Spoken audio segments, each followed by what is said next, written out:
We will hear argument next in Case 21-984, Helix Energy Solutions Group versus Hewitt. Mr. Clement. Mr. Chief Justice, and may it please the Court, Respondent earned over $200,000 a year and conceitedly performed executive functions in supervising a dozen or more workers. He likewise was guaranteed at least $963 in any week in which he worked a minute. He is thus exempt from the overtime laws under the specialized streamlined exemption for highly compensated workers set forth in Section 601. Respondent nonetheless insists that he's entitled to hundreds of thousands of dollars in overtime because his substantial pay was calculated based on a day rate, and in many weeks his total compensation was much larger than his guaranteed pay, and thus he flunked the test of Section 604B and its reasonable relationship test. But Section 601 incorporates only the salary basis test of Section 602 and not the separate minimum guarantee plus extra rules of Section 604. Indeed, at the very moment that Section 601 was promulgated, the agency broke apart Section 602 and Section 604. Section 601 has never incorporated this minimum guarantee plus extra rules of Section 604 for very good reason. Section 601 itself addresses the questions of extras on top of the minimum guarantee and addresses them in terms that are both duplicative of Section 604A and contradictory of Section 604B. In particular, the Section 601 authorizes total compensation to dwarf the minimum guarantee in terms that Section 604B would deem unreasonable. Worse still, Section 604 looks unfavorably on compensation in excess of the minimum guarantee, while Section 601 looks at the same thing, compensation in excess of the minimum guarantee, and says that's precisely what makes you highly compensated and therefore exempt. Respondent's position would put the regulations on a collision course. It would ignore the streamlined nature of 601, and it would divorce the regulations from the statutory text. The Court should reverse. Mr. Clement, the government says that its starting point is that whether or not you've established that the respondent is salaried, and he argues that he does not receive his compensation on a salary basis. I guess the government's argument is that once you make that determination, you're on an entirely different track from being on a wage basis. And although your case, in this case, respondent makes quite a bit of money, you're suggesting that we can bypass determining whether or not he is on a salary basis. So one, is being that determination of being on a salary basis a sine qua non of bypassing all of these regs that you're talking about? If not, how do we establish that you're highly paid? Why don't we just consider your highly paid respondent here to simply be a wage earner, but a highly paid wage earner? So, Justice Thomas, the way I'd respond to that is that Section 601 does not require a worker to be a salaried worker or to get any particular sort of be in general or mostly paid on a salary basis. It's very specific. It says the total annual compensation has to include at least $455 a week on a fee or salary basis. So that requires you to look at Section 602, but then to figure out how much you get on a salary basis. Section 602 doesn't, again, tell you whether you're mostly a salaried worker or a salaried worker in the abstract. It's very specific, and the test is really what is the amount that you receive in any week in which you work at least 1 minute. And for this worker, that was $963 or more, and that $963 was a guarantee. So if you work even a minute in a week, you're going to get $963. That's a predetermined amount.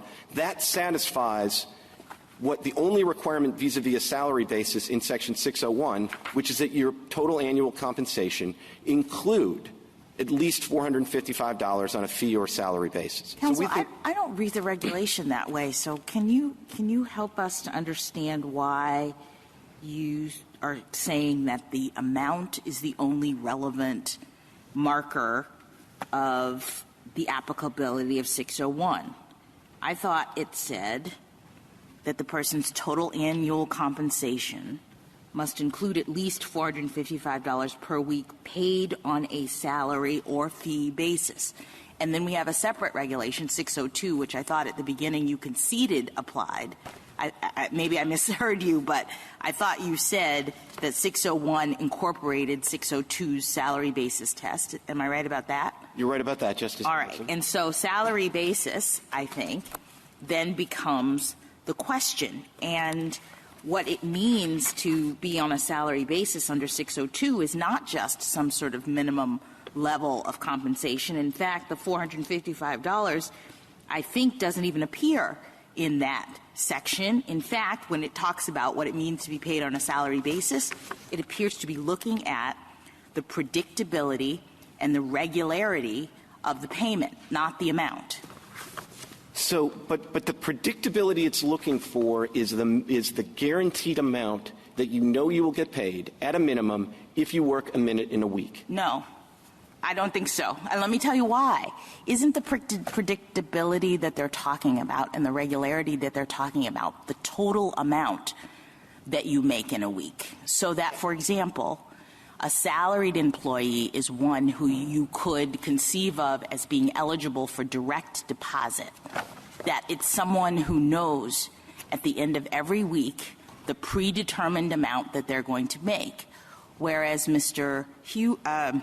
whatever his name is, not Hewitt. What's your Hewitt? Okay. Whereas Mr. Hewitt, at the end of the week, doesn't know. One week it could be the minimum amount because he worked a minute. Another week it could be much more than that because he worked more than a minute. Why is that not the way we should think about salary basis given this regulation? Because, with all due respect, the regulation is quite specific that there's a difference between salary, which is a concept, and compensation. And 602 itself is absolutely specific that the salary can be all or part of the employee's compensation. So this is, with all due respect, not a provision that's trying to say, we want a steady stream of your top-line income over the course of the year. What it's concerned about is your bottom-line inquiry, your bottom-line income. So all it asks you is, if you work a minute, what are you guaranteed to get that week? And if that amount is over $455, then, I grant you, 602 itself doesn't tell you the level, but that comes right from 601. And 601 tells you that what you're looking for is not whether the employee gets most of his compensation on a salary basis or the lion's share of his or her compensation on a salary basis. It's asking you a single question. Does the total annual compensation include at least $455 on a salary basis? And the answer for respondent is yes, because every week in which he worked, he knew at the beginning of the week that he was going to get at least $963. And with all due respect, the regulation doesn't ask for stability above that. And to the extent your point is the two words "or part" in 602. If it said constituting all of the employee's compensation, then you would that would be different. Absolutely, Justice Kavanaugh. Or part is critical to your 602 argument. It is critical, but it doesn't stand alone, of course, because 601 itself draws the distinction between compensation, total annual compensation, and only $455 a week has to be paid on a salary basis. And that's very important because if you multiply 455 by 52, that gets you a number less than $24,000. Well, why doesn't that or part reference other things that could be added? I mean, we have this other concept happening in the regulation about, your sort of predetermined amount that would be your salary plus other bonuses and things that are coming in. I just don't understand why or part eviscerates the sort of common sense understanding of the distinction between salaried workers being those who have a steady stream of predetermined amounts week to week versus daily workers or shift workers or hourly workers whose weekly amounts can vary dramatically. And I think that's what the Department of Labor cared not only about the minimum amount, I would think, in this EAP regulation, the way it's set up, but also about this predictability. Because 455 is not a very high number in terms of people who would be exempted. So it seemed to me, from the way that this is constructed, what they're trying to do is make sure that there's a steady stream of income coming in, no matter how much you work, for this category of workers. So let me say this. I think that might be one of the purposes behind 604B, but it's not one of the purposes behind 602, and it is demonstrably not the purpose behind 601. Because under 601, you're right, $455 a week guaranteed isn't that much. It's $24,000 a year. So the prototypical worker who qualifies under the high compensation exemption under 601 is going to make 3/4 more than that or more. And all of that, as the regulation provides, can be additional non-discretionary income. So they are decidedly not concerned under 601 about the highly paid workers for evening it out over the years. What about 600? 600 has the same 455 level. So you're now suggesting that 601 is distinguishing highly compensated at the 455 level, but I see that in 600, which is not in the highly compensated. So it seems to me they weren't making a distinction about the minimum amount. Well, they were making a distinction about it for 601 purposes. And 601 doesn't incorporate just 600.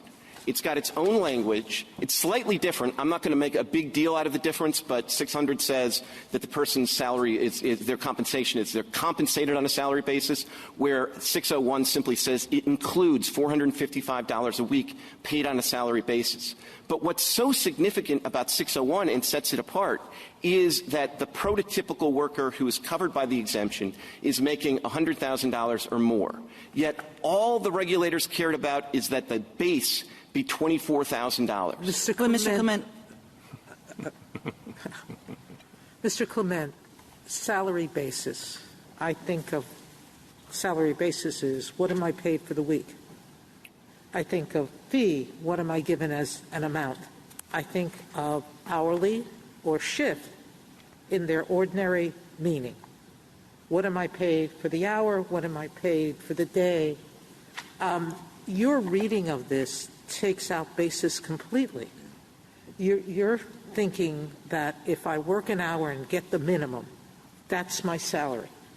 But I read 602 and it says, receives each pay period on a weekly or less frequent basis a predetermined amount constituting all or part of the employee's compensation, which amount is not subject to reduction because of variations in the quality or quantity of the work performed. So you're requiring an hour of work or a minute of work. But that's not what the regulation says. The regulation says, what are you paying me for the week? Well, what it's saying is that it's a predetermined amount that can't be subject, as you say, to reductions for the quality or the quantity of the work. And that perfectly describes the $963 that this worker was guaranteed in a week. Now, he can make more on top of that, but that's not the concern of this regulation. So that's additional compensation. What do we do with the second part of purpose of 602, which is to ensure, I thought the reason for 602 was to ensure that an employee who wanted to take a Friday afternoon off wouldn't be penalized, or wanted to do something else, or didn't want to start on Monday, but on whatever day they wanted to start. These employees don't have that discretion. They're not paid for any hour they take off. They're not paid for any part of the day they miss. So how does that fit the question of a salary basis? Again, or how does that fit the definition of a salary basis? I think, with all due respect, I think the problem is that 601 doesn't ask, is this employee primarily paid on a salary basis? It doesn't ask whether they can take a day off and how it will affect their pay. But you tell me 601 says you have to fit 602, that 602 is incorporated. But only for a very limited purpose, which is to figure out whether total annual compensation includes at least $455 a week paid on a salary basis. And then if you go through 602, 602 does not address the concern that your salary, your guaranteed amount is too low vis-a-vis your total compensation. That's addressed, if at all, only in 604. Exactly. And so right. What you're asking us to do is take an hourly wage earner and take them out of 604 and take them out of 604, which is the only provision that deals with someone who's not paid on a salary basis? So with respect, I'm not asking you to do anything in particular with an hourly worker. The people who our position will affect. This guy is an hourly worker. Well, he's a daily worker. Well, daily or hourly, but and he's not a weekly worker. His Meaning pay, only his if pay, he decides to stay. His pay is calculated on a daily basis. But our position affects two classes of people, just to be clear. There's a class of people, and respondent is prototypical, who have a day rate that's above the weekly minimum that's specified in 601. There's another group of worker that's really the second half of the circuit split, and this is the Anani case from the Second Circuit and the Litz case from the First Circuit. And these are individuals whose pay is calculated on an hourly basis, but they're given a minimum guarantee on top of that, $1,000, $2,000, whatever it is. And I think if you go through the regulation and look at what 602 requires, you would see that whether it's a person whose daily rate is above the weekly minimum or somebody who gets that kind of weekly guarantee, they satisfy the terms of 602. Again, 602 doesn't say, are you generally paid on a salary basis? It has a definition of salary basis that allows you to answer the question that's relevant under 601.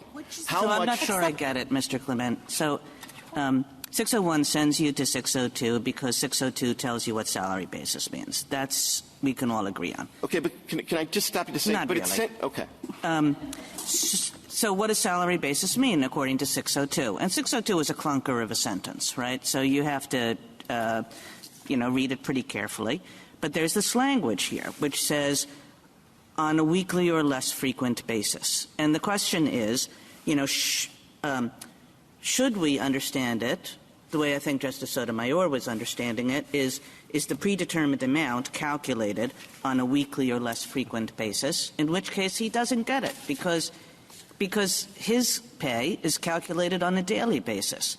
Or does it mean something else? And if so, what else could it mean, given this language that's right here in Section 602 starting us off, that the predetermined amount should be on a weekly or less frequent basis?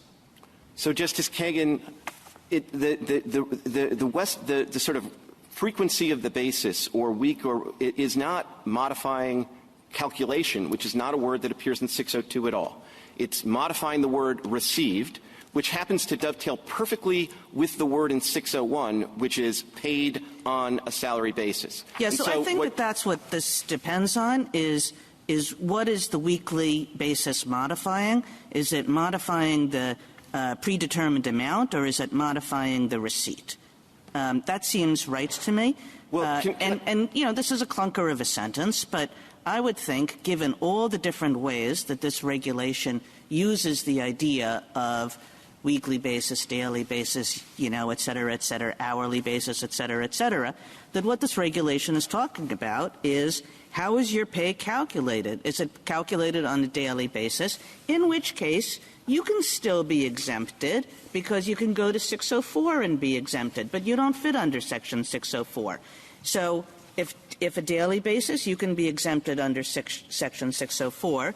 602 says it's an exemption for people whose pay is on a weekly basis, and you don't fit that either because Mr. Hewitt's pay is not on a weekly basis. So you're out of 602, you're out of 604, you're out. So a funny thing happens when you go to 604, though, which is it has this phrase, may be computed on an hourly, daily, or shift basis. And so I think if you just look at 602 alone, received means received and not calculated or computed.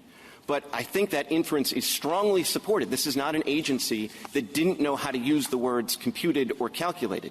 They used that in 604. So I don't think it's a fight between whether on a weekly basis modifies predetermined amount or received. It's really their position requires you to stick an entirely different word in the sentence, which is calculated. How often did he receive pay? He received pay on a biweekly basis, so every other week. And in that biweekly, how much was he what was the minimum he would receive? He knew he would receive, if he worked 2 weeks during that period, he knew he would receive at least $963 times 2. Yeah. And if he only worked one, he knew he'd receive $963. And the regulation is explicit, which I think also underscores that it's not a stability regulation. The regulation is explicit. If you don't work a minute in a week, it's fine for you to get nothing. If you tell a client, Mr. Clement, that he has to pay you on an hourly basis, are you referring to your hourly billable rate, or are you saying that the client has to give you a check every hour?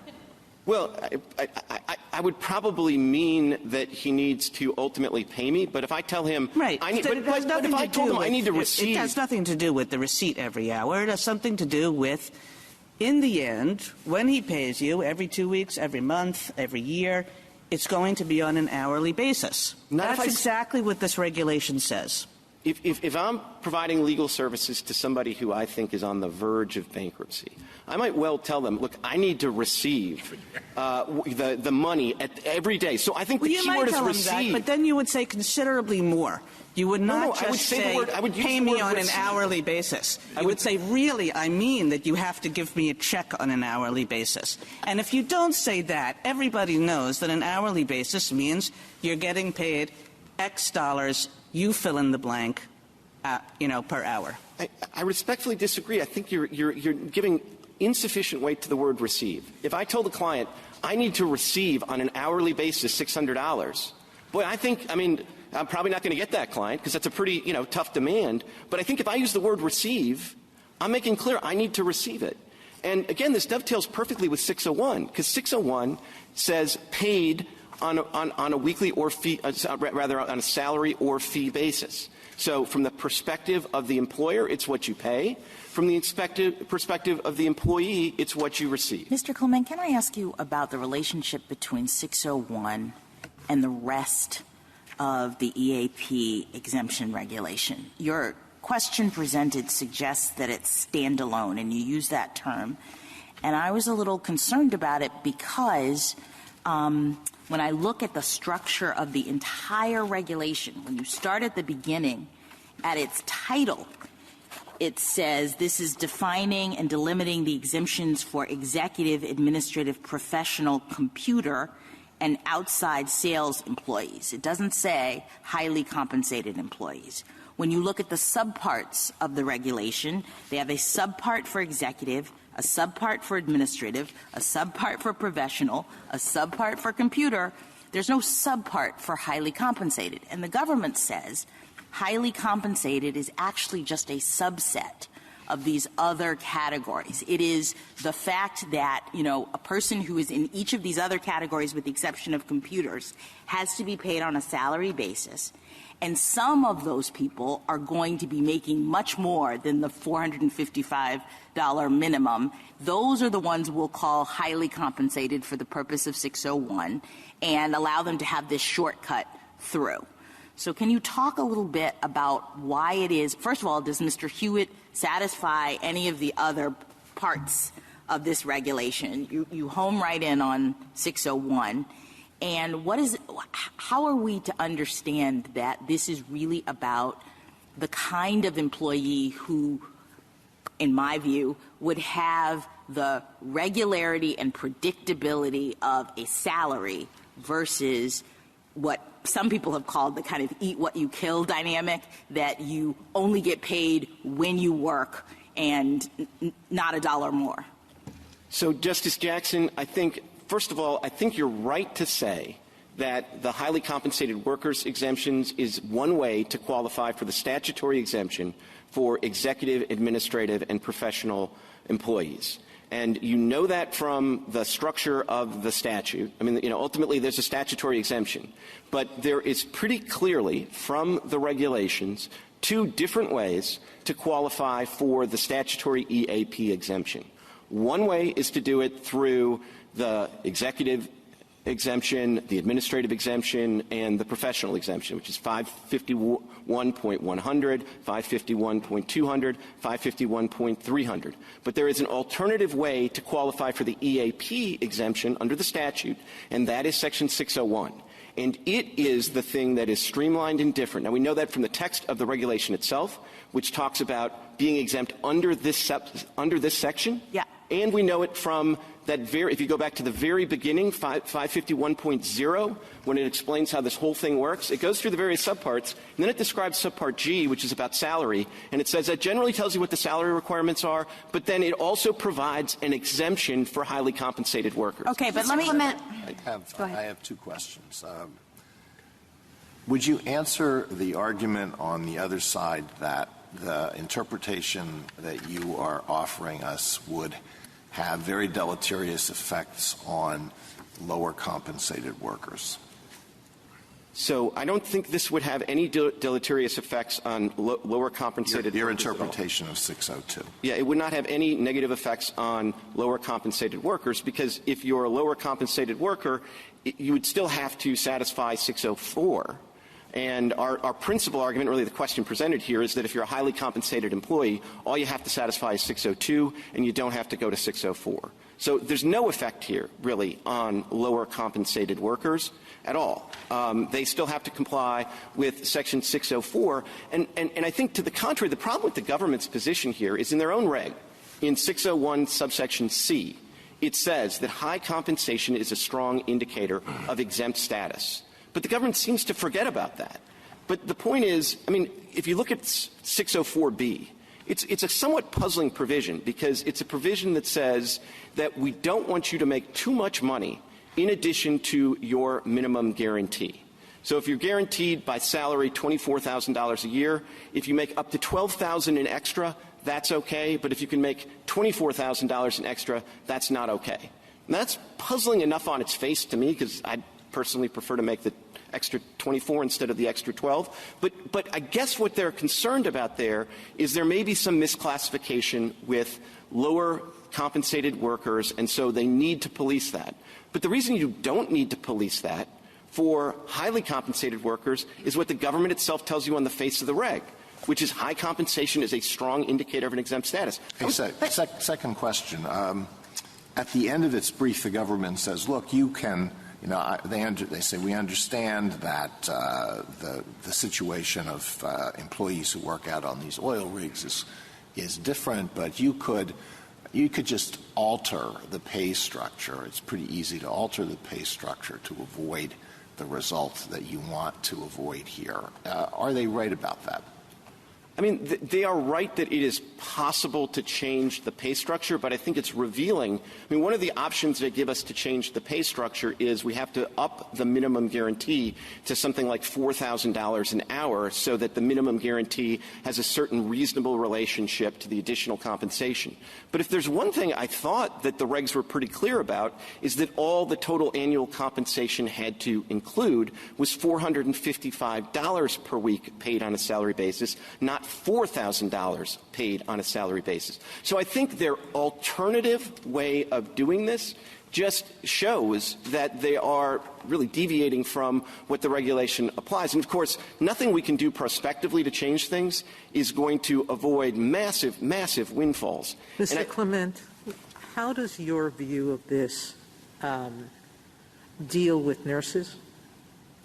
We got a brief from them to say that your view would basically destroy the healthcare industry, because nurses are already kept on for more than 12 hours, often 12 hours a shift, days on end, because there's a shortage of them. But your view is, well, they're given a daily rate of X and hourly after that. That would equal $973, and that's okay. They're making the minimum, correct? Well, I think they would also have to satisfy the other parts of the sort of short-form test. But if there's somebody who satisfies every part of the exemption, then I don't think... How does this promote the second part of the FSLA, which was, our case law has said, a major goal of the LSA was preventing overwork and the dangers of overwork. This was crucial to the definition of what a salary was, employee was, but it also promotes worker safety and well-being. Hard to imagine how forcing someone to work 84 hours a week, 28 days straight, promotes that part of the FSLA when you're not giving them a guaranteed minimum. Or you're not giving them a minimum wage in the way 604 is looking at it. So obviously we think that you're right. We're not satisfying 604. We are giving them a minimum weekly guarantee. But I think the critical thing is to go back to the statute. I mean, yes, the statute is concerned about sort of overwork or sort of not dividing jobs up for certain workers. And then the statute tells us who's exempt. And what the statute says is bona fide executive, administrative, and professional employees. And what's so puzzling to me about this case is my friends on the other side concede that the respondent is an executive. And so under the statute, this is the easiest case ever. Thank you. Counsel, Justice Thomas? Just a minor question, Mr. Clement. Why is this case simply under the regs? There's no reference, for the most part, in the arguments to the underlying statute. So, Justice Thomas, I mean, there's a circuit split on the interpretation of the regs. Yeah. We got cert granted on the circuit split. Wanted to be faithful to that. So we've addressed the regs. We think we're right on the regs. But we also think that interpreting the regs, one of the first things you do is look at whether or not one interpretation of the regs is more consonant with the other underlying statute than the other interpretation of the regs. But at bottom, this case is a statutory case. In our very first answer, this is Joint Appendix page 33, we said he's exempt under the statute. I mean, so there isn't sort of a regulatory exemption that's separate from the statutory exemption. So at the end of the day, I think you always want to look back and see, is our interpretation better and more consonant with the statute than theirs? And the answer is absolutely, because we're using sort of salary as a way to screen people into the exemption who are otherwise concededly executives, which is all the statute requires. They're using the regs to say that somebody who is concededly an executive and concededly therefore satisfies the statutory term is nonetheless not exempt because of the details, not even of how he was paid or how he received his pay, but how his pay was calculated. Where's that in the statute? Thank you. Justice Alito? Sotomayor? Justice Kagan? You know, just to pick up on that, it seems to me that if there is a statutory argument here, your test flunks it just as well as the government's does, because the statutory argument would go something like this. The statute doesn't really care about how people are paid. So the government says, well, the regs do care about how people are paid, and the government tries to justify how that fits with the statute. But you care just as much about how people are paid under 602. You're just saying a different, you're making different arguments about how people are paid, but your argument about how people are paid fits with the statute just as poorly, if it is poorly, as the government's does. So, Justice Kagan, I'm happy to have this case decided just on the statute because my friends on the other side have conceded that we perform executive functions. And they did that for both purposes of both exemptions, not just for the short form one. So if this is about the statute, we win. As to whether our position is more consonant with the statute, I say it is, because we still ultimately focus on the statutory phrase. We just have sort of a screen-in that basically says, look, if you make more than this, we're going to give you like a quick look. But we never say, if we don't like the way you're paid, you are forbidden from getting the statutory exemption no matter how highly you are paid and no matter how much you are an executive, administrative, professional. And that's the burden of the other side's argument. And I think if you care about the statute, did you forfeit the statutory argument? Absolutely not, Your Honor. And I don't see how I'm trying. I'm using the argument to try to say we have the better interpretation. Because I don't of the regs. think the briefs at all mentioned the statutory argument below. There's like half a sentence in a supplemental en banc brief. But other than that, I think that this whole argument about whether the focus on pay is consistent with the statute was not raised. I think it was raised. We show you where it was raised in our reply brief. I mean, but you already said, well, it's a sentence, so we cited the sentences. I mean, so we're not really that far apart. But I think we did enough. But in all events, again, what we're asking you ultimately to do, I mean, I'm happy to win this case on the statute, and that is ultimately what the case is about. But we have argued to a fairly well that we have the better interpretation of the regulations, and one metric of that is our interpretation of the regulations does not divorce the regulations from the statute. Thank you. Justice Gorsuch? You're not going to like these questions any better than those. I do want to follow up on that. I actually think you probably have a pretty good argument on the statute, which focuses on job function, whether it's executive or administrative. And I kind of took the dissent in the Fifth Circuit to focus on the fact that tool pushers are administrators. and that's just the nature of their job. And I think that's probably all right. But the regulations are all about pay, how you're paid, the mechanics of pay. And we've been down to the minutia of that for the last 40 minutes. And I just don't see that argument presented. And I just want to give you one last shot on why it isn't forfeited in this case. So it's not forfeited in this case, Justice Gorsuch, because the case has always been about whether ultimately the respondent is exempt under the statute. No. The question we granted cert on was whether you had to satisfy, 601 and 604 or both, right? That's what we granted cert on. Absolutely. And I'm not trying to pull a bait and switch. I'm just telling you, at bottom, the case is always about the statutory exemption. Where the circuit split, and what we haven't run away from, is the circuits are split as to whether 604 essentially conditions and modifies 601. Right. We don't think it does, for all the reasons we put forth elaborately in our brief. Put that aside, though, it seems to me quite an independent question whether 601 and 604, either of them have anything to do with the statute or defy the statute, which is, I think, what your argument might otherwise have been. Well, here's what I think we have argued, and I think this is fairly.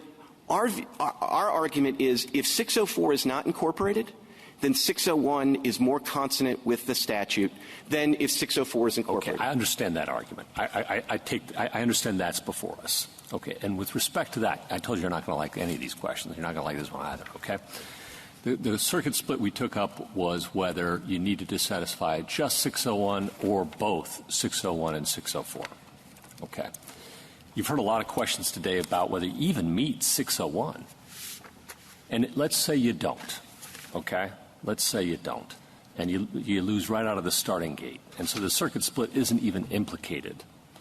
Your choices at that stage are either to answer the 601 question adversely and send it back, or to dig. Which do you like better? I told you weren't going to like the question.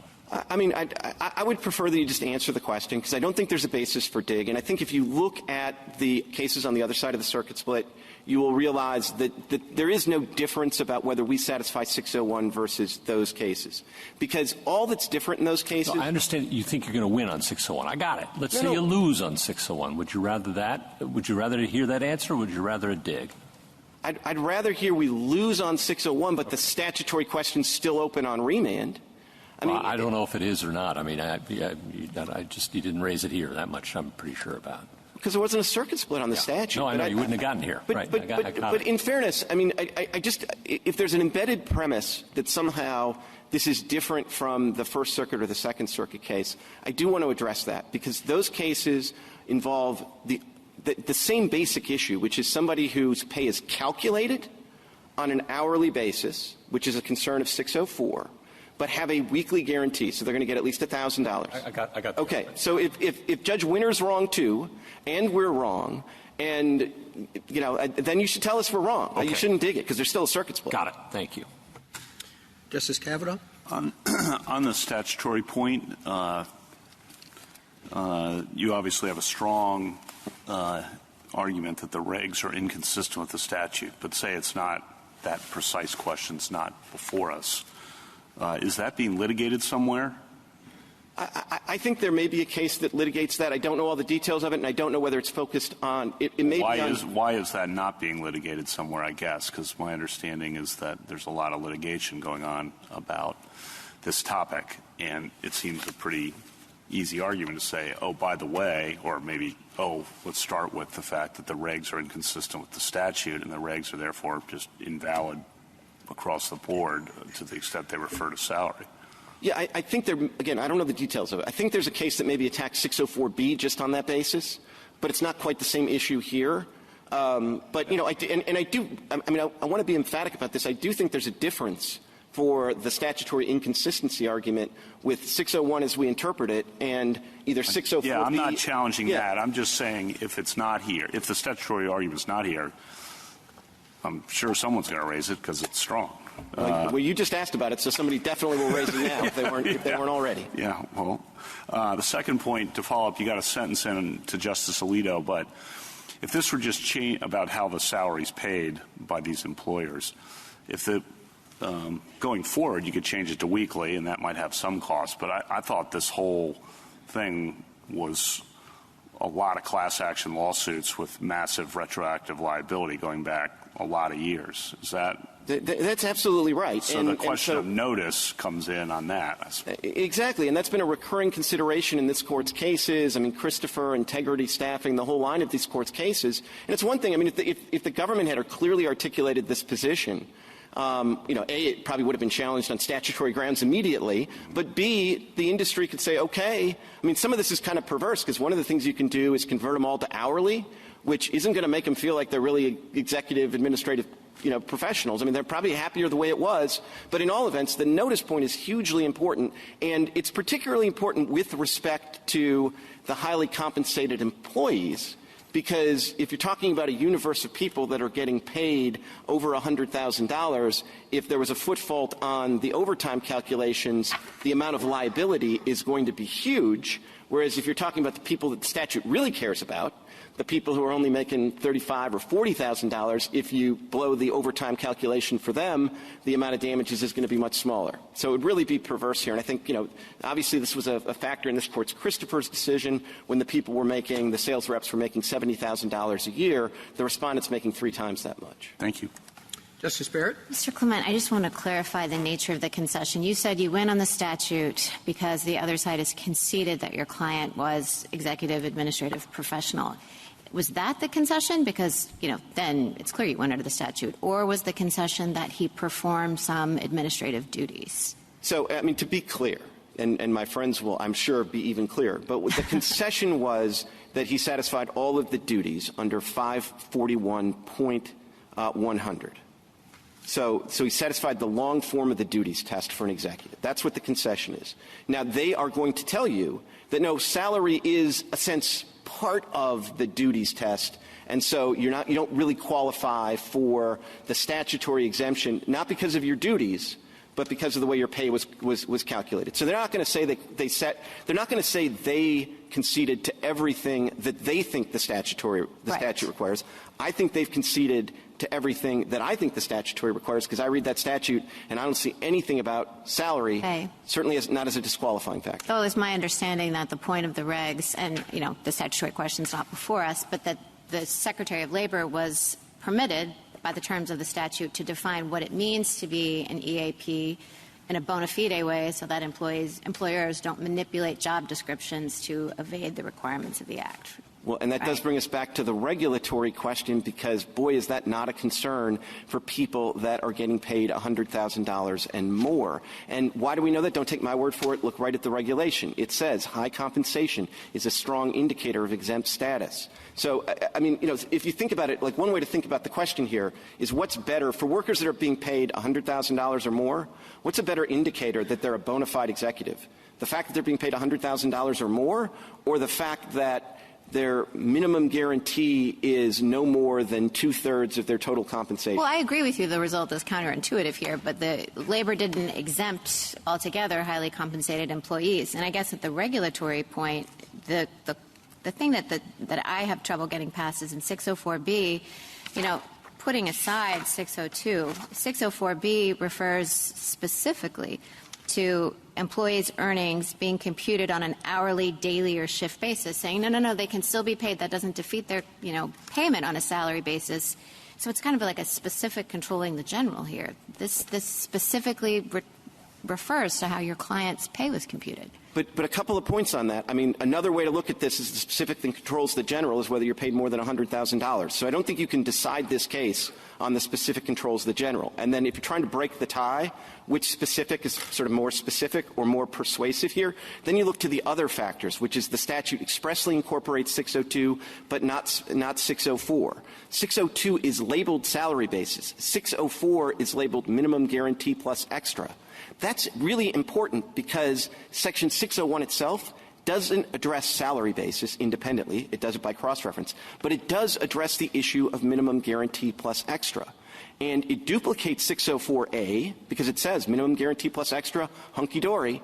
And then it's contradictory to 604.B because 601 says your total compensation can totally dwarf your guaranteed compensation. You can get $175,000 in other compensation as long as you get just $455 a week. So they don't care at all about the reasonable relationship. They bless an unreasonable relationship. So that's why it seems to me such a strong inference that Section 601 incorporates 602 but not 604, which is the question presented. Justice Jackson? Yes. So, Mr. Clement, I've heard you say several times in various ways that you think the regulatory scheme is about ensuring a minimum amount and not the weekly guarantee, sort of hand-waving the idea of weekly guarantee. And I want to posit something quickly and then ask you about a hypo.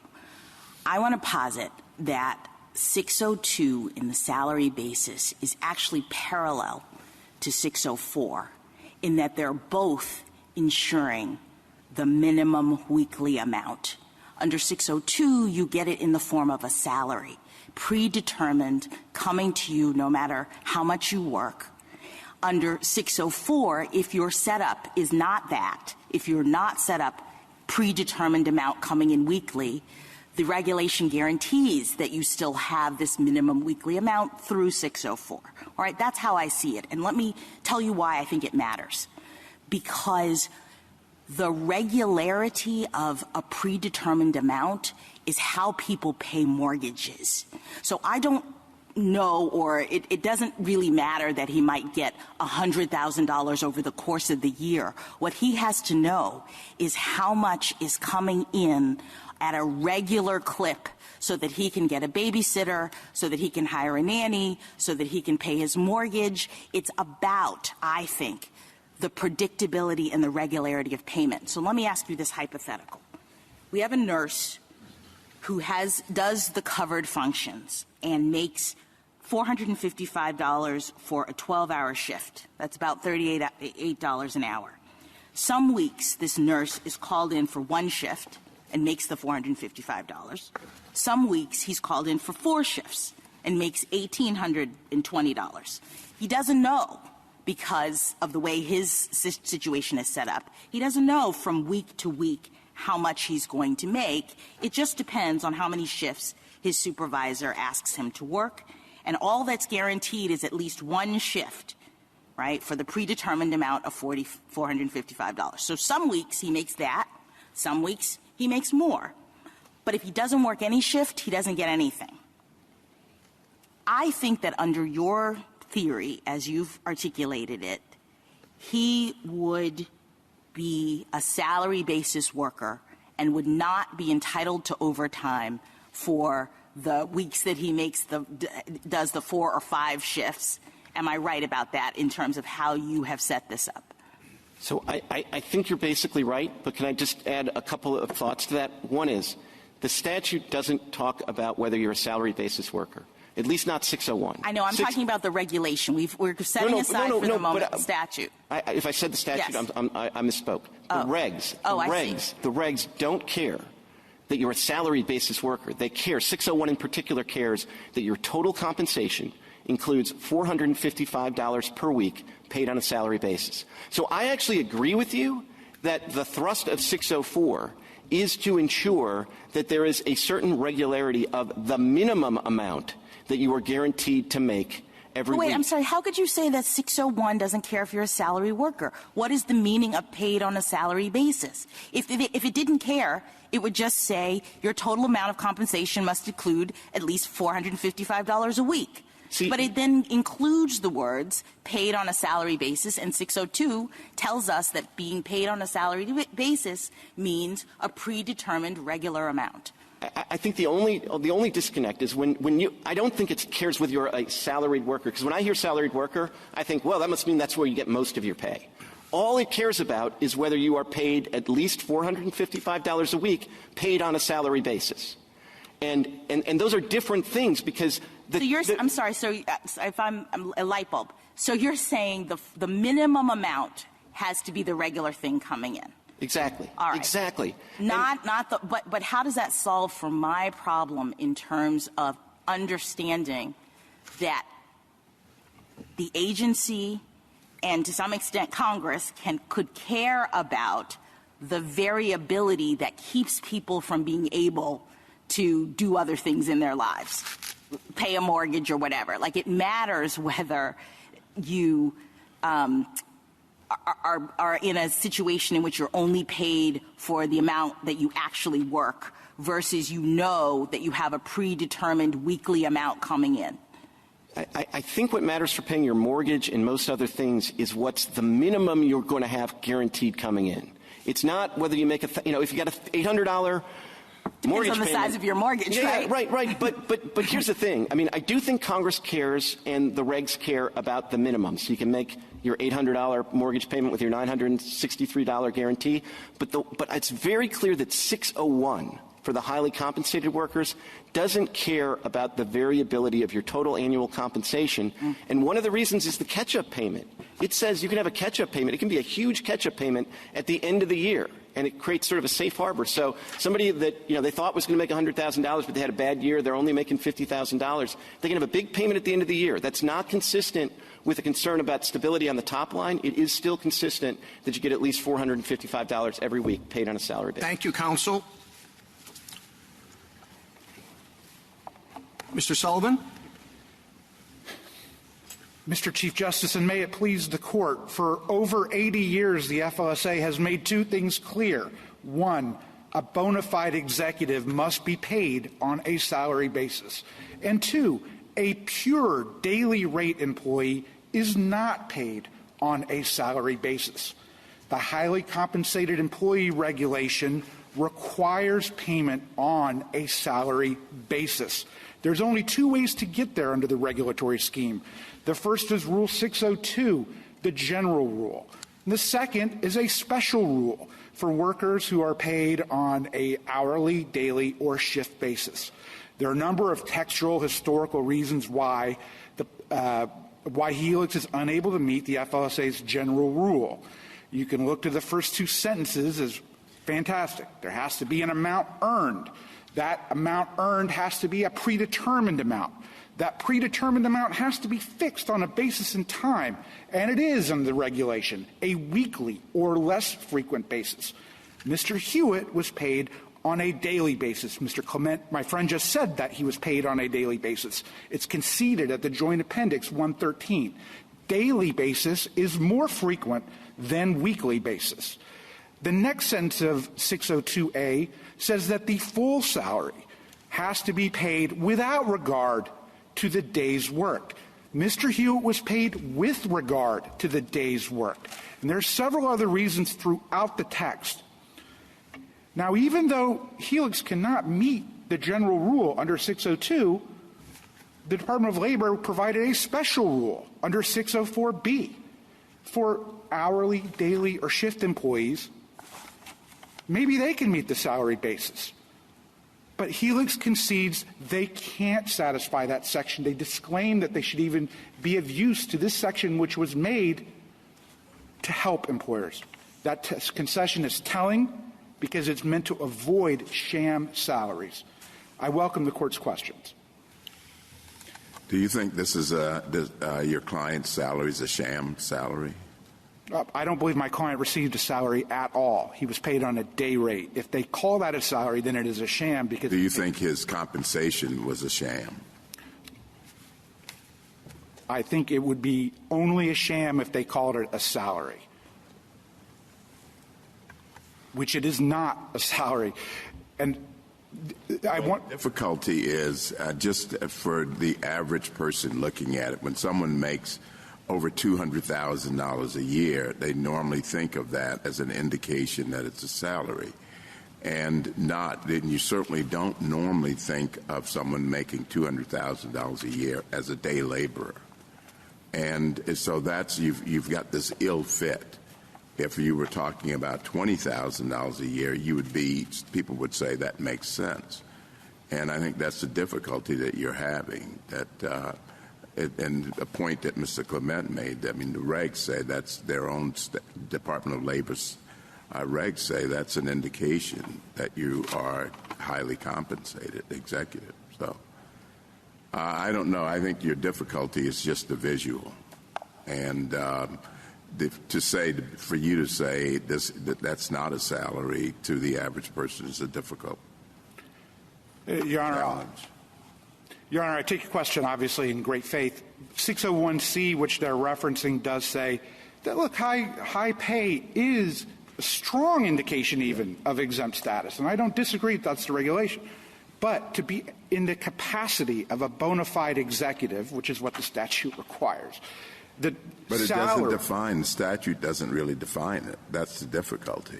Sure, but it allowed, obviously, the department to do so, and the department looked and they talked to industry. And, in fact, back in 1940, if you look at the Stein report, who's the hearing officer, page 19, he said it was almost universally recognized by industry, including 3 oil companies on note 6 of that report, that salary was universally recognized as the hallmark of exempt status.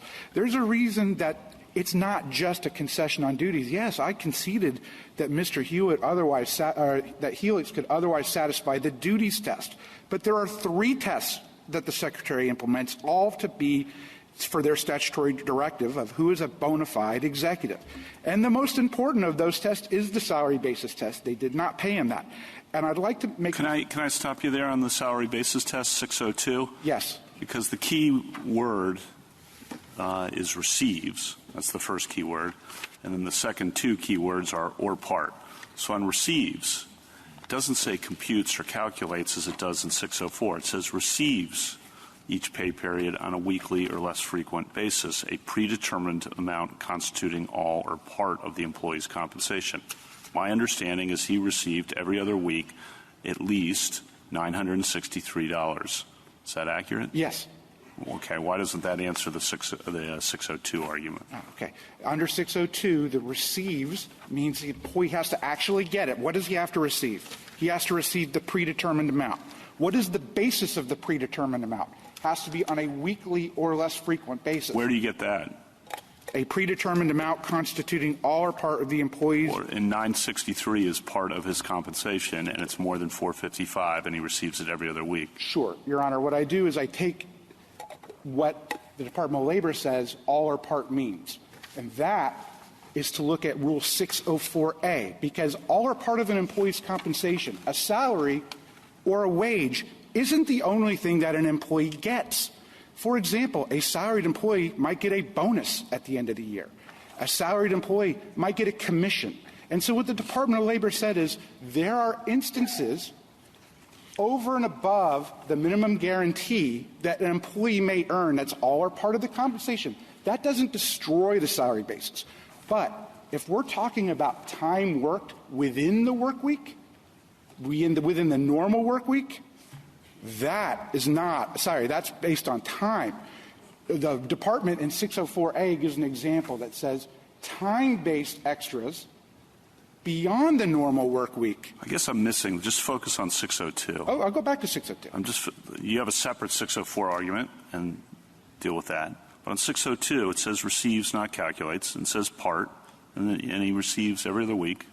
I'm repeating myself now, 963. It seems like 602 is just straightforward. Unless, and I think this was the import of some of Justice Kagan's questions, you receives in context doesn't really mean the actual physical receipt. But, assuming it does, then I don't understand your 602 argument. It's best explained that when this regulation was implemented today, the Secretary of Labor was not concerned about the vice of biweekly paychecks. It is not meant to regulate the frequency of pay. It is meant to regulate the method of pay. And the method is on a weekly or less. But it doesn't say that. But I take your point. That's a decent argument, but it does not say that. It says receives. Right, it does say, because that means whether the employee got it. You can't just tell an employee you're going to get paid a certain amount and not pay it. You got to make good on what you're telling the person. But what is the thing, Justice Kavanaugh, that has to be received? The predetermined amount. What is the predetermined amount? It's the guarantee. What is the guarantee based on? A weekly or less frequent basis. All, at best. At best. I just asked a factual question. Was he guaranteed at least $963 a week? I don't believe he was guaranteed it, but I'm just going to assume it for this because there's no point in arguing it. But, his day rates changed throughout his employment. But that wasn't his predetermined weekly amount, right? Some weeks he could make more than the $950. Some weeks there was not a predetermined weekly amount in this case, correct? Correct. Fantastic. Because it's not a predetermined... Hold on. There was a predetermined weekly amount because it was $963 was part of the total compensation. Wasn't that predetermined that he would get at least $963? This is my first argument. Now I don't know how to go. I'm just going to answer them both. The regulation doesn't say predetermined part, right? It is the predetermined weekly amount, a part of which can be given to you, blah, blah, blah. The predetermined. So the predetermined weekly amount is what we care about. And here, in this situation, we have a predetermined daily amount. 100%. At the end of each week, we don't know how much he's going to make for the week. That's the point. It has to be a predetermined amount on a weekly or less frequent basis. That is not this. At best, if it's $963, that is a predetermined daily amount. That's at best. And then my friend's argument was, oh, well, we'll just go tell the mortgage company he only earns $963 a week. My friend realizes, of course, that the compensation is greater for him, but what is the salary? He doesn't know because it's a post-determined amount based on the days that are actually worked by my client. So Helix could not set up like a direct deposit for him, right? Because they don't know. Usually a direct deposit is like 2 weeks. You get a predetermined amount for the 2 weeks, and you set it up with your bank so your employer's not even paying attention to it. That's the sort of standard salary, at least is, I think, the common understanding is. But here, Helix can't do that because they don't know what his payment is for the week. They have to pull the timesheets and figure out how many hours he worked. So doesn't that make him more of the daily labor, hourly labor kind of workers for whom the overtime rule is supposed to apply rather than the regular salaried person? Yes, it does. And the Department of Labor has discussed this time and time again. In 1959 in the Cantor Report on page 2, it talks about people who are working squad leaders compared to who are executives. During oral argument, one of the judges said, this sounds like a sergeant major. And at some level, a sergeant major is an enlisted person, and that person may make more money than an officer. But it is different. The roles are fundamentally different. Would you agree? Go ahead. No, I don't think a sergeant major makes over $200,000 a year. Not yet, Your Honor. Maybe. Could I ask you about the statute?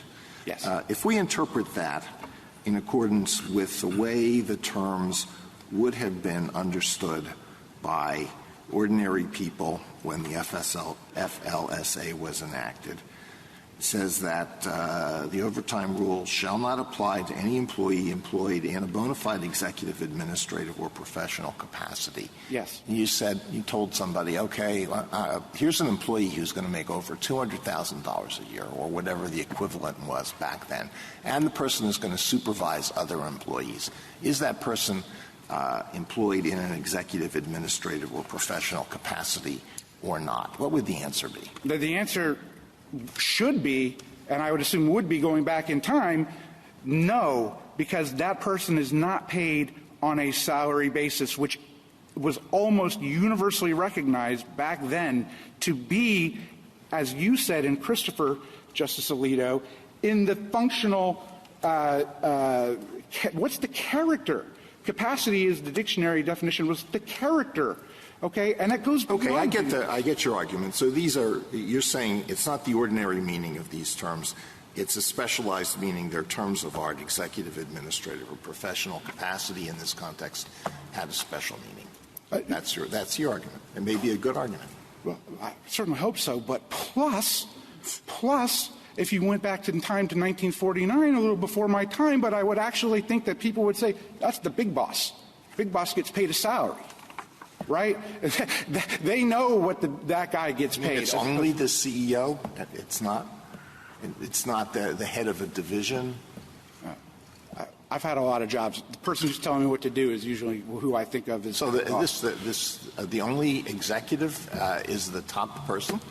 No, Your Honor, certainly not. He's not the top person here either, and yet I said he had the duties of an executive. Mr. Sullivan, isn't your point that the reason the form of the payment relates to the character of an executive because, as Justice Sotomayor said at the beginning, the executive who's a salaried person can take the afternoon off on Friday and still pay his mortgage because he's still going to get the full amount.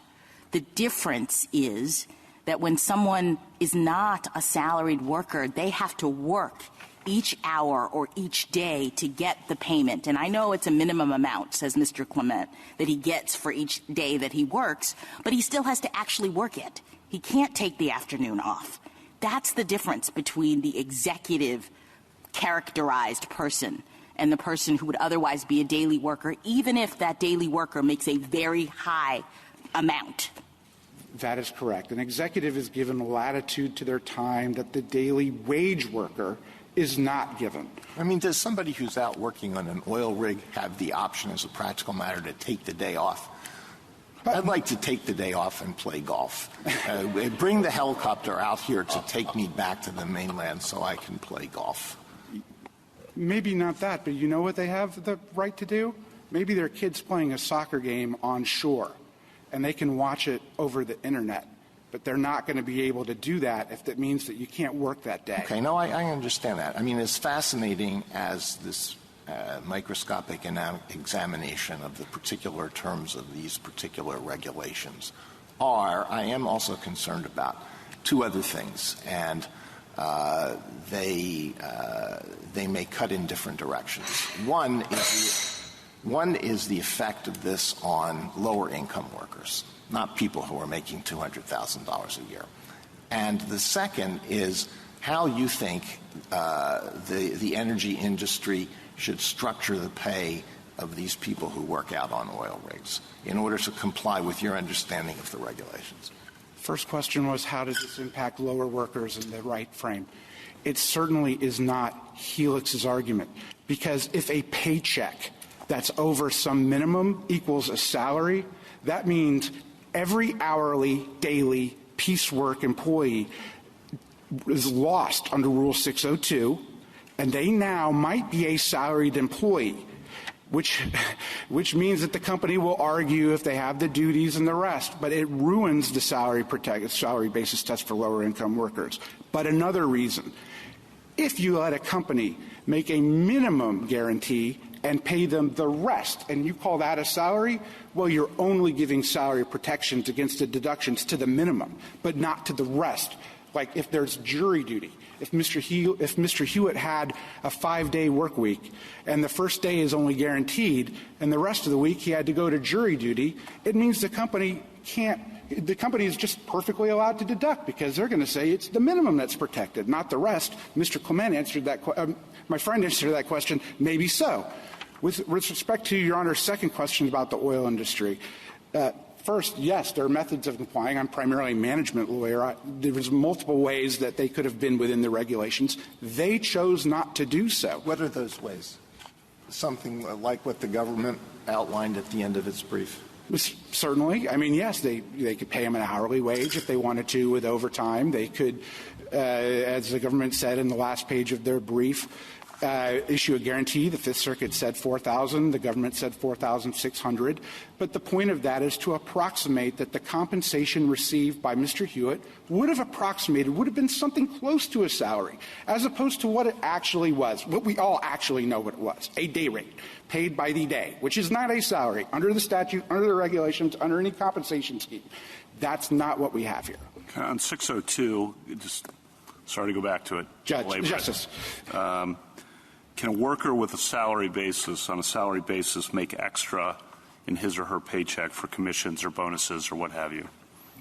They can make extra for commissions. They can make extra for any non-time-based related activities under Rule 604A. So then my question is the reference to predetermined amount must be a predetermined minimum because you're not going to know going paycheck to paycheck how much you're going to have in extra commissions, correct? Yes, but the regulation answers what that is, and that is it has to be that predetermined amount is answered. It's on a basis of time, just like... I understand that argument. I just thought predetermined minimum, it must be what they're getting at because you're not going to know the exact total amount until you figure out how much commission or bonus or time and a half you get? No, and I'm cognizant of time, but if you look at 602B6, if you look at 604A, if you look at 604B, where they talk about the full salary and the concerns of splitting up time and all the rest, it is the minimum amount they're talking about is the weekly salary. Okay, I'm sorry you've answered that well. Okay, so on 604, which is the question we granted on, Mr. Clement says the specifics should control the general, and that 601 is a specific reference to how highly compensated employees should be considered, and this blends into Justice Thomas's question as well. Why isn't that correct, that you look at 601 as its self-contained piece for highly compensated employees, cross-references 602, but in context it does not pick up the 604, and in fact might not make sense with 604 given the catch-up payments could be $70,000 or what have you. So that's I think that's the argument, kind of the lead argument on the other side. What's wrong with that? Okay. 601 is not a standalone exemption. The only exemptions that exist under the law are the executive, administrative, and professional. Therefore, we look at 601C, which actually says what is the reason for this provision, and the reason is to streamline the duties test because compensation – Your Honor, you can finish your thought. I'm sorry. Because compensation is a strong level of exempt status, but not everything. And it is simply a streamlined way to satisfy one of the other exemptions. That's all that it does. And it still incorporates expressly the beating heart of the white-collar exemptions, which is the salary basis test. Thank you, counsel. Justice Thomas? Justice Gorsuch, anything further? Yeah. On the reasonable relationship in 604, this is the part that I think is most inconsistent, that if you can have a catch-up payment at the end of the year, which is explicitly authorized by 601, that's never going to be a reasonable relationship, a large catch-up payment. So then that makes 601 seem incoherent, and the answer to that is that 601 should not be read together with 604. I think that's the argument on the catch-up payments show that reasonable relationship can't possibly apply to highly compensated employees. May I respectfully respond? Yes, please. Okay. I'd like you to think about it in a different way, the way that it was intended. Under Rule 601, total annual compensation discusses what are the types of compensation an employee who earns a lot of money can be counted towards this salary level test of $100,000 or $107,000. But the person still has to be paid on a salary basis. Rule 604 is not addressing that. Rule 604 is addressing the principle who is paid on a salary basis. 601 assumes they're paid on a salary basis, requires it. The total compensation is what are the types of compensation that go to the new salary level. I hope I answered that question. Thank you very much. Justice Barrett? Justice Jackson?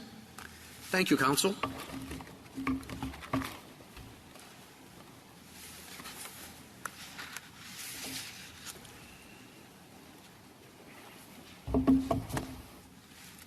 Mr. Yang? Mr. Chief Justice, and may it please the Court, the HCE regulation that petitioner invokes applies only if the employee is paid on a salary basis. It doesn't answer what a salary basis is. It provides for additional compensation beyond the salary to meet the $100,000 threshold, but it doesn't excuse you from meeting the basic threshold, which all the exemptions require, of $455 on a salary basis. Under 602's general rule, that means the employee must receive payment on a weekly or less frequent basis. That is, next sentence, the full salary for a week has to be provided without regard to the number of days or hours worked. And by its very nature, a daily rate pay is paid with, not without regard to the number of days worked in a week. It therefore doesn't meet this general test. That's why the Court of Appeals said when it comes to a daily rate employee, the employer must comply with the alternative salary basis provisions of 604B. 604B provides an alternative. It benefits employers. It's not required. The point is they didn't meet 604A, and they don't claim to meet 604B. I welcome the Court's questions. Mr. Yang, just one quick question. Can someone be functionally an executive but not meet these, but paid in a way that undoes that? If the question is, can you meet the duties requirements of an executive but not meet the exemption, the answer is yes, but it's because you're not fully functioning as an executive. The rulemakings, there have been multiple rulemaking hearings with evidence going back to the 40s. They've all I'm only interested in the compensation features.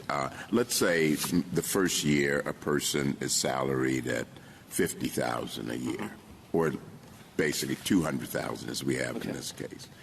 But then the second year, the pay structure is like the pay structure here. Right.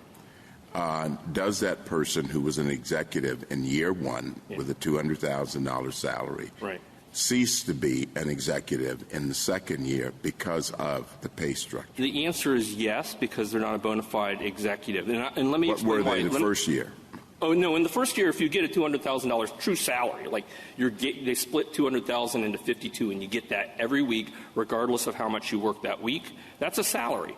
But the reason why that we look at this, not right here, we're looking back on a case, right?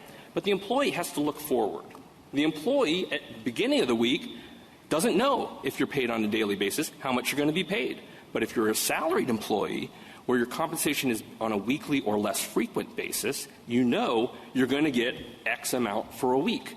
That's why they talk about the regulation 602A talks about a predetermined amount. You have to know in advance what is the predetermined amount for the week. And the next sentence is critical. It talks about, therefore, the full salary has to be provided without regard to the number of days or hours worked. That means for the week you get this chunk. Now, my friend says you can just get a guarantee, right, that exceeds $455, and that's your salary. So that's analogous to saying, like, on day one, I'm going to pay you $100. On day two, I'm going to call that your salary, your weekly salary. On day two, I give you another $100, and it goes through the week. No one would say that that's a salary. You're paid a daily wage because your weekly salary is what you get for your work during the week. 602B6, this is on page 6A of the government's brief. It provides a special rule for the first and last week that an employee works, and it says there you can pay the proportionate amount of the full salary for the first and last week. But then the second sentence is important. It says, however, you're not paid on a salary basis within the meaning of the regulations if you're employed occasionally for a few days and you only get a proportionate amount of the weekly salary. That just reinforces you get a few days' salary, it's not a weekly salary. Then you look at 604B. This is on the following, 604A on the following page. The reason, Justice Kavanaugh, that it says your salary is all or part of your compensation is because compensation can include more than salary. Compensation can include bonuses, that type of thing. But importantly, this is the third category here. This is on page 7A. The additional compensation that is beyond the salary can include compensation based on hours worked for work beyond the normal work week.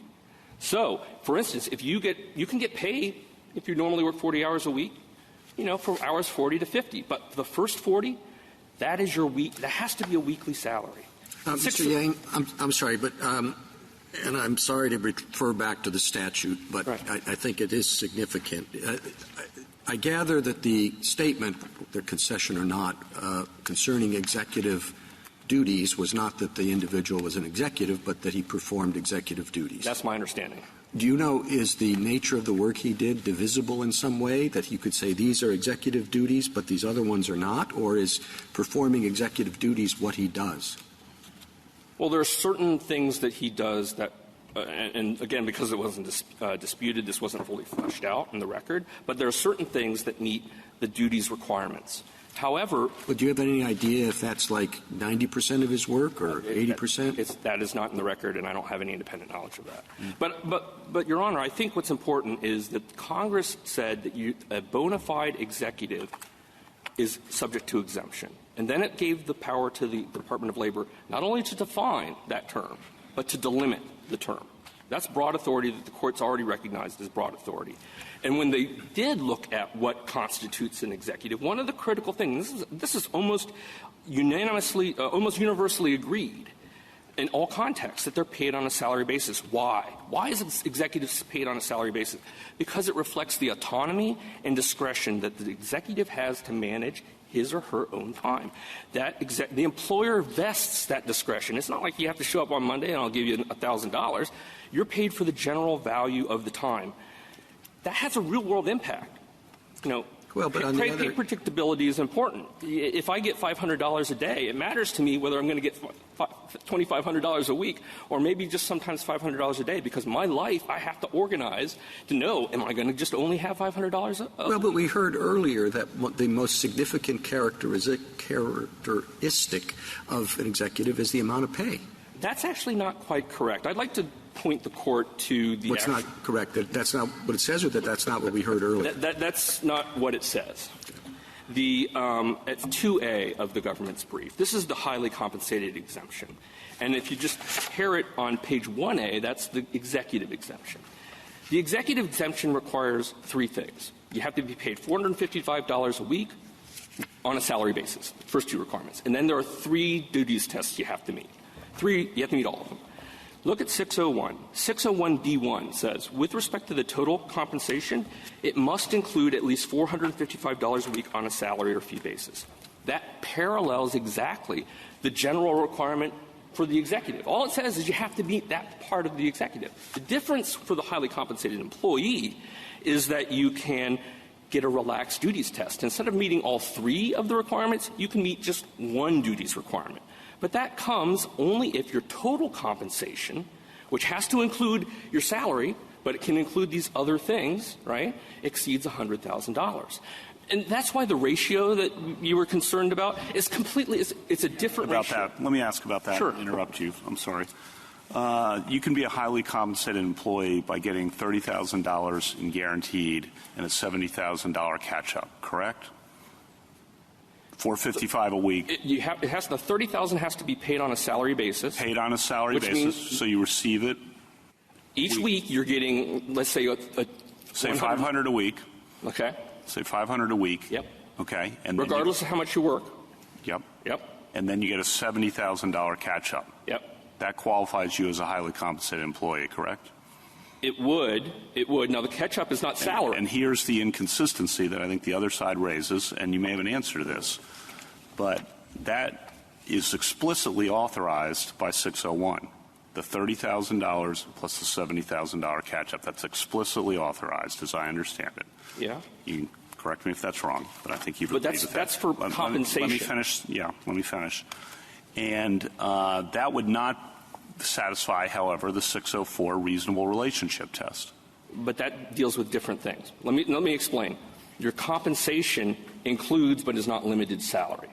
604B is the alternative way to say whether you get a salary, right? And the reason there's a proportion there is because the premise of 602 is you get a full weekly salary without regard to the number of days or hours worked, right? So if you get payment based on each day that you worked, it's not 602A. So 604A says, hey, but you can calculate, and I'd like to discuss calculate versus receive because let's put that aside. I'll put that aside. I just want to know 3070 is authorized by 601, and they say, and I just want your answer to this, that can't be consistent with 604 because that requires a reasonable relationship between the guaranteed amount, which we agreed was 30, and the amount actually earned, which we agreed was more than 100. No. Okay. That's not correct. That's not reading the whole provision. It's the amount earned for the time worked during a normal work week.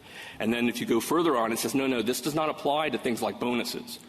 That really reasonable relationship, and the reason why that exists is because if you're paid on a daily basis, you're not really receiving anything that is like a salary unless that guarantee is basically what you would get as a weekly salary. And so the reasonable relationship says, look, what would you get normally for the full week, and if you have a guarantee that has a reasonable relationship to that, that's going to function as a salary. But that's a different question.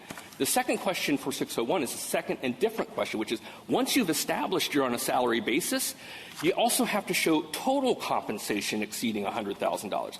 These are like different ratios for different functions. Mr. Yang, can I ask you unrelated. something that hasn't come up yet, and I just want to make sure that you get a chance to address it, and that is, what do we take from the fact that both the statute and the regulation seem to have separate provisions for certain categories of people that are outside, exemptions that are not in EAP, that cover hourly work for that category? So what am I talking about?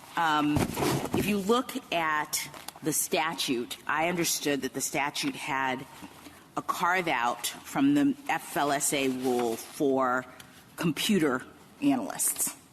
And those people, are you familiar with that one? Or if not, there's a lot of exemptions in the FLSA. I guess the thrust of my question is I noticed that there are exemptions in the statute for computers and an exemption elsewhere in the regulation for movie industry people. Mm-hmm. Those people make very high hourly rates compared to people who would otherwise be in EAP.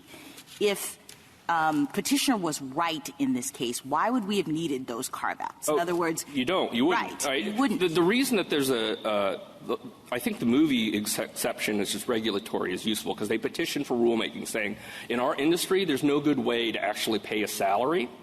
And so they petition for rulemaking. They got an exception for a salary basis allowing daily rate pay. Exactly. You would never need that.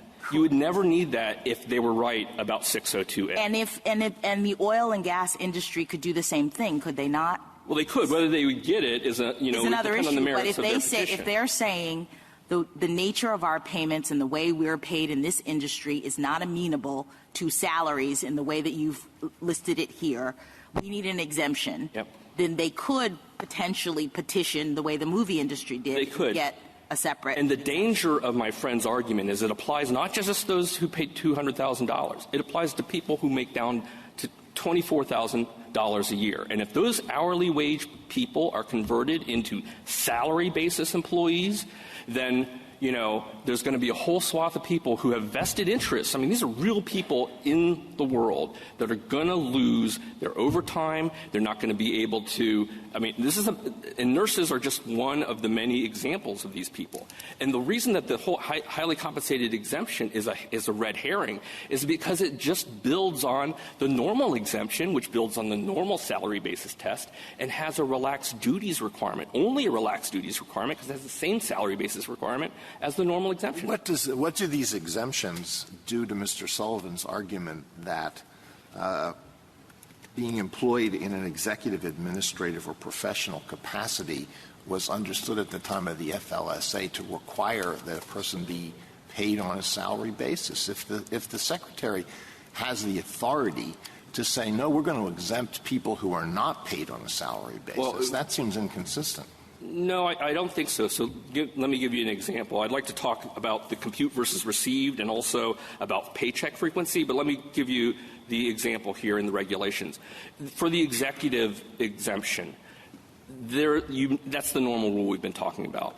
But Section 101 deals with people with a 20% equity stake in the company that generally engaged in management of the company.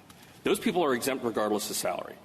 So the ultimate question is, what constitutes an executive? And you can do that through these duties, right? 3 duties test normally. You can go to 1 if you're highly compensated.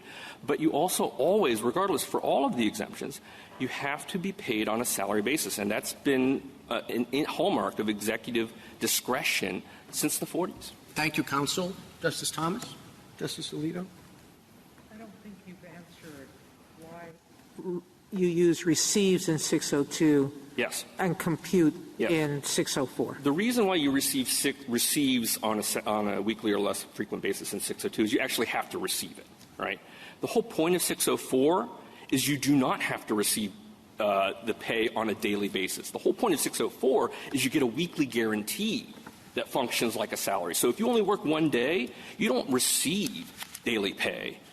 You receive the guarantee. That's why it says it has to be the pay is calculated on the daily basis, but what you actually receive may be that weekly guarantee, and the weekly guarantee has to function like a full weekly salary because it has a reasonable relationship to what you would earn for the entire week. That's why there's a textual difference there. And that's also, I think, this concerns paycheck frequency, too. I mean, this is all interrelated, but the whole idea of paycheck frequency, there's no sensible reason to distinguish an executive from a salaried worker or a wage worker based on when you receive a paycheck. That's Justice regulated Kagan, by state law. Justice Kagan, anything further? Justice Gorsuch? Ms. Kavanaugh? Justice Barrett? Justice Jackson? Thank you. Thank you, counsel. Rebuttal, Mr. Clement? Thank you, Mr. Chief Justice. Just a few points in rebuttal. It is conceded here that the respondent makes over $200,000 a year and is guaranteed to receive at least $963 in each week in which he works. Yet their position is that he receives zero in salary, not a penny. Now, we would say the far more logical reading of what 602 actually says is to say he receives at least $963 in salary every week in which he works. And then you compare that to the statutory, or rather the regulatory test, total compensation has to include $455 per week paid on a salary basis. He satisfies it. The contrary view requires you to say that this person gets no salary at all, which defies reality and common sense. And it doesn't make any difference that this is a day rate, because what matters is the day rate's above the weekly minimum. We could easily say, okay, you make $963 if you work a day, even a minute, and we give you a weekly guarantee of $963. It would be redundant. Anytime somebody's paid a day rate that's above the weekly minimum, they satisfy the terms of 602. Second point I want to make is I thought it was very revealing that my friends on the other side really couldn't answer the question about what 602 means, particularly with respect to receives and all or part, without directing you to 604. But the problem with that is twofold. One is, if you get to 602, it computes rather than receives. So the regulators knew how to use those differently. The second problem, though, and I think this is very telling, is if you start to hear what their theory is, they say, well, for 602, you can get commissions and things like that, but if it's pay for time worked, then you have to figure out what the normal work week is, or if you get to 604B, you have to figure out what the person's scheduled normal work week is. And this is all in the context of 601 that's supposed to be a streamlined, easy-to-administer exemption that captures the common-sense instinct that somebody's getting six figures is very, very likely to be exempt. Now, there's no threat to lower-income workers here, and I want to be clear about this. Just because 602 allows you to figure out that somebody's paid a certain amount on a salary basis, if they don't qualify for the HCE 601 exemption, then you still have to go to 604B. And you still have to satisfy that, and that protects the lower-income workers. This is all about 601 and its interaction with 604. And with respect to those two provisions, 604 is duplicative and contradictory. And this, I want to reinforce as well, that 601 is absolutely a standalone exemption. You get that from the text of the statute, of the regulation, which says you can be exempt under this section. But you also get it from the fact that it's got that subsection D that's entirely duplicative of 541.3. And you also get it from the fact that in the regulatory history, excuse me, they had to add the $455 per week paid on a salary basis after the proposed regulation. They wouldn't have needed to do that if 601 automatically picked up 600, which has the $455 for every executive employee. So further evidence that 601 operates independently as a standalone exemption, and it's supposed to be streamlined. On the carve-outs, with respect, the carve-outs for special workers aren't carve-outs just for the special workers over $100,000. So we're not asking for a carve-out for the whole industry. We're just asking for a sensible rule that says that when somebody conceitedly does executive functions and is paid six figures, that person is, as the regulatory language says, strongly likely to be an exempt person. The detailed inquiry into both salary details and into duties is not worth the candle. And the last thing I'll leave you with is just the thought that if you listen to the other side, everything they're talking about is like, does he get a true salary? But the question under the statute at the end of the day is he truly a bona fide executive? And that's all but conceded in this case. And our view of the regulation allows it to coexist with the statute. Their view of the regulation completely divorces it from the statutory text. Thank you. Thank you, Mr. Clement. Mr. Sullivan, the case is submitted.